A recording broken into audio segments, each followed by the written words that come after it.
hacemos un breve repaso sobre algunas de las noticias del día para luego hacer dos comentarios más de fondo. En primer lugar, saben ustedes que hay una cierta tensión en Santa Cruz como consecuencia de un acuartelamiento parcial de la policía de la provincia que hace minutos el jefe de gabinete calificó de sedición. Estamos claros que es posible que esto sea así, efectivamente, que esto se encuadre en un delito complicado. La Argentina tiene esta virulencia en las protestas, virulencia que por alguna razón está sobrecargada por lo general en la provincia de Santa Cruz. Yo personalmente opino que esto es inaceptable y que obviamente coincido con el gobierno que debe ser resuelto rápidamente, porque además, viste, el contagio de la locura en la Argentina suele ser bastante veloz, ¿no es cierto? La otra noticia importante tiene que ver con los chinos, que nos han prestado ayer este swap, nos han cambiado monedas por un total de 5.170 millones de yuanes, frente a lo cual el presidente del Banco Central se autoengañó y dijo ayer, bueno, sí, efectivamente estamos, para que ustedes vean, la Argentina tiene acceso al financiamiento. Mirá. A ver, una cosa es una negociación abajo de la mesa y otra cosa es el financiamiento a lo que los países normales acceden. Claro. Estamos muy lejos. Bueno. Después tenemos otro tema que me parece importante. Vieron que el gobierno anunció hace un tiempo el canje de deuda. Fueron al Congreso. Sí. O sea, una de las reacciones del gobierno frente al tema de los fondos buitre fue cambiar el domicilio de pago. Claro. La ley de pago soberano. Todo eso, toda esa ley de pago soberano fracasó. O sea, no hubo ningún bonista, ni uno, que aceptara cambiar los términos de la emisión de los bonos. Nada, me pareció la pena subrayar el dato porque por ahí eventualmente pueden corregir el problema. Ni siquiera los que le recomendaron a la presidenta hacer la ley, esos tampoco se presentaron. Esta mañana Marcelo Bonelli sugiere o comenta en su artículo habitual de los días viernes en Clarín, que siempre es muy interesante leer, que el ministro de Economía les encargó a 4 hombres de negocios que busquen un mecanismo para comprar en enero la deuda del señor Paul Singer. Se refiere a 4 personas, al señor Ernequian, al señor Adelmo Gavi, el presidente de la Bolsa, al señor Gustavo Sinossi, que es el dueño del Hotel Sheraton de Pilar, y al señor Daniel Funes de Rioja, que es un abogado muy destacado, que tiene un estudio jurídico y que es el presidente de una institución que se llama Copal, que nuclea a las empresas de la alimentación, pero que él no es dueño de ninguna. Yo diría, ¿por qué no recurren a procedimientos profesionales? ¿No hay un agente financiero, un banco como la gente, una institución seria que haga esto de manera transparente? Ya se había hecho. Bueno, claro, porque yo tengo mucha simpatía por muchas de estas personas y tengo hasta una cierta debilidad por una de ellas, que es el señor Ernequian, que tuvo la gentileza además de invitarme el miércoles que viene a almorzar. Y me parece un tipo encantador y ha hecho un esfuerzo por la Argentina, ha puesto miles de millones de dólares. Pero terminan siendo negociaciones poco transparentes. El señor Sinossi, que es una persona muy respetable, que tiene un hotel, yo qué sé, ¿es la persona adecuada para que negocie un asunto en nombre de la República Argentina? No, a mí me parece que tiene que haber procedimientos más profesionales para discutir los problemas del país que encargarle el asunto a 4 amigos, ¿no? Bueno, mientras tanto, esta mañana la señora Silvia Pisani, que es la corresponsal de Diario La Nación en Washington, cuenta que fue alguien a declarar en la causa que se sigue en Estados Unidos por la ruta del dinero K. Atención con este dato, porque esta crónica sostiene que alguien, que no sabemos quién es, fue y llevó 62 páginas de documentos relacionados con el señor Báez y el movimiento de sus fondos, cuentas y de sociedades a nivel internacional. Por el momento está todo bajo una estricta reserva, pero me parece un dato que vale la pena tener en cuenta sobre la mesa. Es muy interesante también el informe que esta mañana produce Clarín sobre los precios de la tecnología en la Argentina versus los casos, por ejemplo, de Perú, México, Colombia, Brasil, Chile, Estados Unidos. Y es clarísimo que en todos los casos una computadora, un teléfono, un iPad, un teléfono inteligente, todo en la Argentina vale 4 veces más que en el mundo. ¿Cómo es posible que en la Argentina cueste $1.390 un teléfono celular de última generación cuando en Chile cuesta 800 o en Estados Unidos cuesta 500? Comparado en términos salariales, el esfuerzo que hace un argentino para comprar, por ejemplo, una computadora, una desktop, digamos, es de casi 4 salarios, cuando en Chile es de 1. Entonces acá también me parece que el equipo económico debería revisar el porqué de esta conspiración contra los argentinos.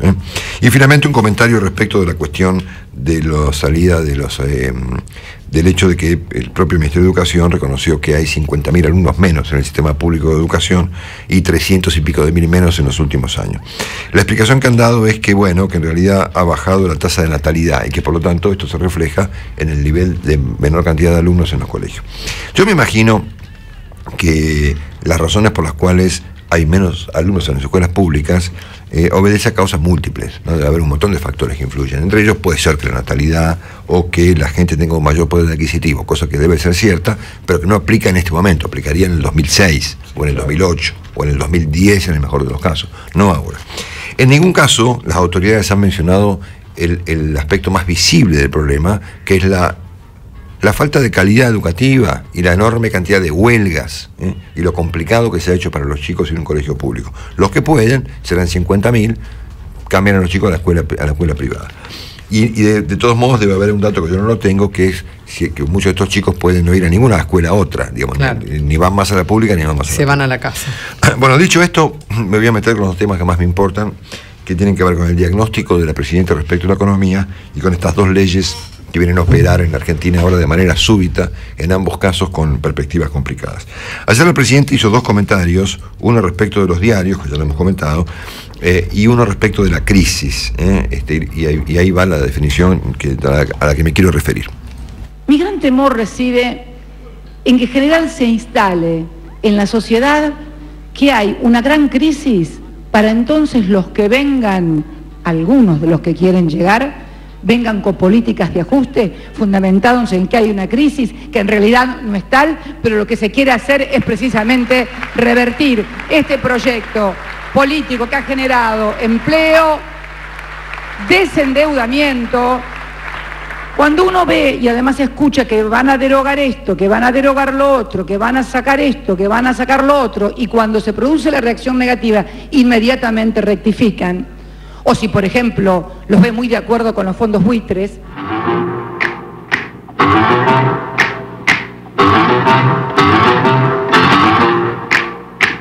La definición del presidente es asombrosa porque en primer lugar yo diría, a ver, ella dijo, no hay crisis. Esta es la definición, se la quiere instalar, ¿no es cierto? Entonces yo mi primera pregunta es, ¿cuál es el motivo por el cual alguien quisiera instalar una crisis para luego producir un programa de ajuste? Una tarea completamente inútil en cualquier caso. ¿Qué es por deporte? ¿Por ensañamiento con los argentinos? ¿Cuál es la razón por la cual, no sé, Sergio Massa o Mauricio Macri o los economistas que laburan con Scioli o no sé, los observadores de la realidad quisieran instalar una crisis? Entonces, realmente, es decir, pongámonos a pensar un poquito, ¿no?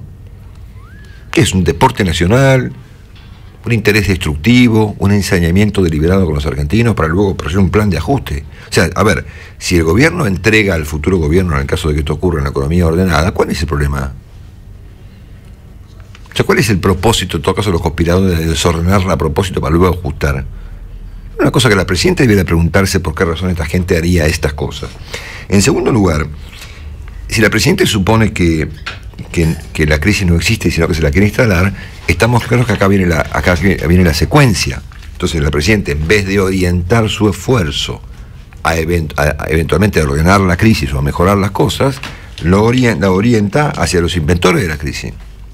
No sé, poner los diarios, o los economistas, o los observadores. Si el diagnóstico es no hay crisis, porque lo que hay son los tipos que quieren inventar, la respuesta a ese diagnóstico es evidente. La presidenta desatiende a la economía para ocuparse de los inventores de la crisis, ¿no es cierto? Estamos claros que la magnitud de la crisis es motivo de debate. Hay gente que supone que la gente va a estallar en pedazos dentro de 3 días, y hay otra gente que supone que estamos en un problema y que finalmente se lo puede resolver o que no va a tener expresiones dramáticas como lo ocurrido en 2001 o en otros momentos. Yo me inclino a pensar más bien esto último, que estamos en un gran problema, para que no haya a la vista manifestaciones explosivas de la crisis. Pero sí me parece que más allá de este debate respecto de la magnitud de la crisis, que estamos claros que hay una discusión al respecto, me parece que la presidenta debiera ofrecerle a los argentinos una explicación más profesional. La presidenta no puede ningunear a los diarios bajo el argumento de que los diarios sirven para envolver huevos, porque esta presidenta de un país. Yo no he visto presidentes de países, pues el presidente de Alemania, o de Brasil, o del Uruguay, o de Chile, planteando que los diarios sirven para volver huevos. Porque, señor presidente, los diarios están hechos en este país por argentinos que trabajan, por empresas que dan empleo, por gente, y los lee gente que los compra y que se informa a través de los diarios. Entonces, me parece que el presidente aquí es como que pierde un poco el lugar que tiene. Es un comentario que aplica para un diputado en un debate caliente de una noche de verano en el Congreso, en el mejor de los casos, o para discutir en la facultad. Pero el presidente de un país no puede plantear esta perspectiva de que no hay ninguna crisis, son los diarios que quieren inventar y hay gente que quiere hacer un ajuste solamente por el hecho de la maldad que los posee, ¿no es cierto?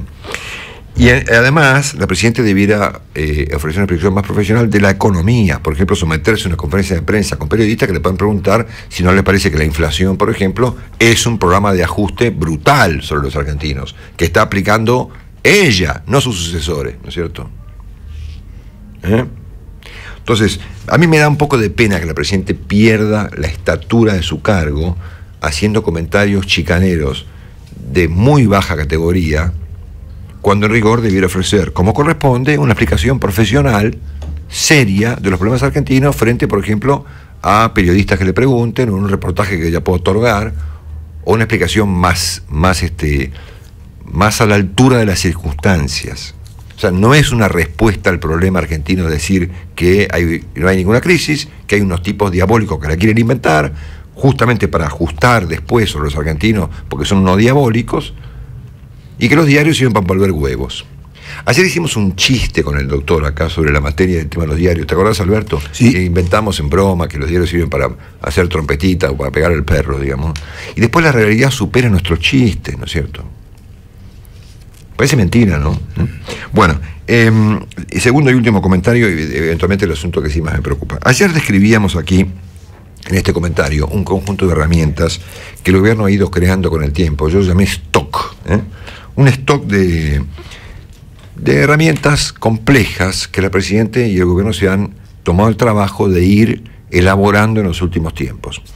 Esto incluye, por ejemplo, la ley antiterrorista, aprobada hace un tiempo largo ya, la ley de abastecimiento, las persecuciones policiales o por el estilo en materia económica, la creación de comisiones bicamerales para investigar supuestos delitos.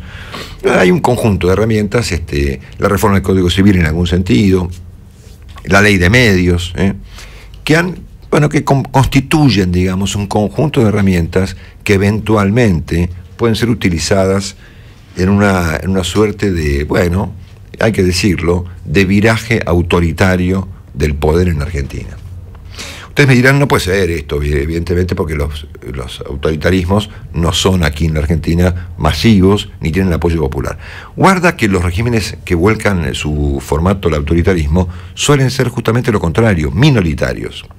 Y cuentan con la aquiescencia de una mayoría acostumbrada, abúlica y eventualmente silenciosa.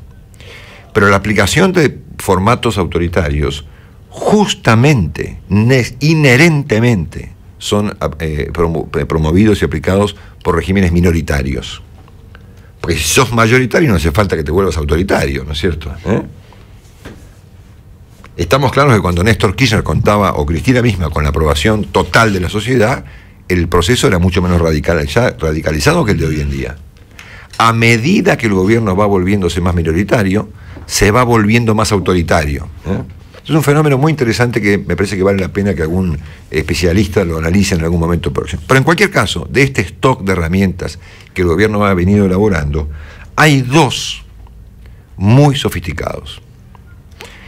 Y tan sofisticados como peligrosos. Me refiero en primer lugar a la reforma del Código Procesal Penal y en segundo lugar a esta nueva ley de medios, digamos. Que en ambos casos tienen, para empezar a conversar, dos coincidencias. La primera es lo súbito de la cuestión. De golpe nos encontramos, el gobierno está muy preocupado por reformar el Código Procesal Penal y de golpe nos encontramos con un viraje sustancial en el tema de los medios, antes contra las telefónicas y ahora con las telefónicas. En el caso de la ley del proyecto de reforma del Código Procesal Penal, a mí me da la impresión de que el gobierno va obviamente bajo el argumento de que vamos a combatir la inseguridad producto de los delincuentes extranjeros y a acabar con la puerta giratoria, que son argumentos muy vendibles, si se quiere, que tienen mucho marketing, como dijo el presidente, va a la creación de un ejército de fiscales militantes. O sea, 250 fiscales militantes, con 4.000 empleados en total, que van a tener como propósito, ¿cuál? Sin intervención de los jueces.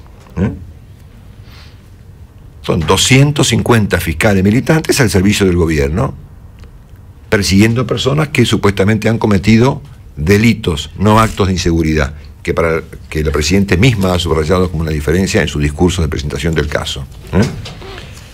Entonces, me da la impresión de que este proyecto, de ser así, amenaza las libertades individuales de los argentinos, y especialmente los argentinos que están expuestos al debate público. Porque un fiscal militante, munido de plenos poderes y sin intervención de un juez, puede argumentar, por ejemplo, que el señor Willy Cohen, para poner un ejemplo cercano, ha violado la ley antiterrorista porque ha aterrorizado a la población con sus comentarios sobre el tipo de cambio. Claro. No existe esto que estoy diciendo. Por supuesto.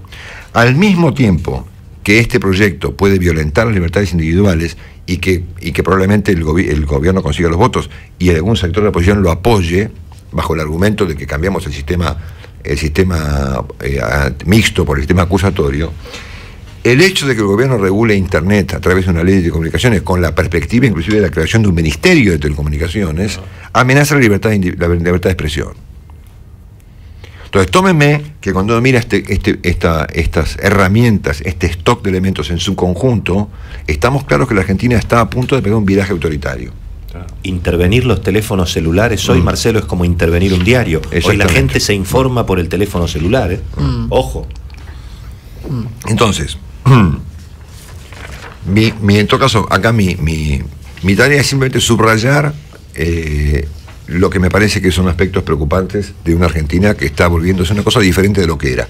Mientras ocurre esto, la oposición, como anoche dijo el doctor Castro en la tele, está papando moscas. Están contando los días. Mientras la oposición cuenta los días, el gobierno está modificando muy profundamente el formato institucional de la República Argentina. Marcelo Longobardi está en Mitre. Cada mañana.